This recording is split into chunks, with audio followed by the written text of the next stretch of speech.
भुवनेश्वर प्रथम literature cafe आपण तो कैफे बहुत गुड़े कैफे देखिए भुवनेश्वर बहुत गुड़े कैफे आवेलेबल अच्छी यही कैफेटी गोटे नुआ कनसेप्ट नहीं आम आसीचु आपण थरे भुवनेश्वरवासी की अनुरोध करी थरे क्लब भुवनेश्वर को से विजिट करूँ यह कनसेप्ट से बुझीपारे एवं मु भावुँ जिते जड़े टेंशन था जिते स्ट्रेस था जदि थरे आम क्लब भुवनेश्वर को विजिट करुँच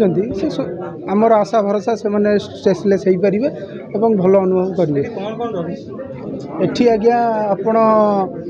गेमिंग जोन पाइबे स्टडी पे स्पेस पाइबे पॉडकास्ट स्टेज अच्छी एवं अन्यान्य जिनस गुड़िक अच्छी जमीती फूड एंड बिवरेज अच्छी आमे एठी किछि बही देखु जोटा कि लाइब्रेरी मते पिला जाके पढ़ी परिबे आज्ञा एठी काहे कैसे पढ़े देखंतु समस्त तो लाइब्रेरी जाई परियो ना जणे एठी पाखे रहउजंती तांका पाखे अल्प समय अच्छी से ये जे पाखे अच्छा आसिले ये अध घंटा 15 मिनट कि घंटा स्पेंड कले बहीटी पढ़ले चलीगले किंतु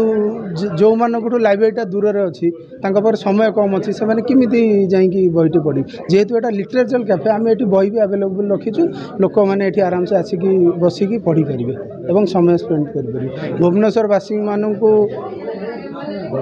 भुवनेश्वरवासी मानकर आशा और भरोसा और आशीर्वाद आम उपर रो आज ये कैफेटी गोटे होती आमर आशा भरोसा कैफे काली सकाଳେ 20टा हो कि ऑल ओवर इंडिया रे भुवनेश्वर क्लब भुवनेश्वर नाटा प्रसिद्ध हो ए क्लब भुवनेश्वर सारा भारत में प्रसिद्ध हो भुवनेश्वरवासी आशीर्वाद आम उपर रहिले एटा निश्चय समय बहुत आगे जीव।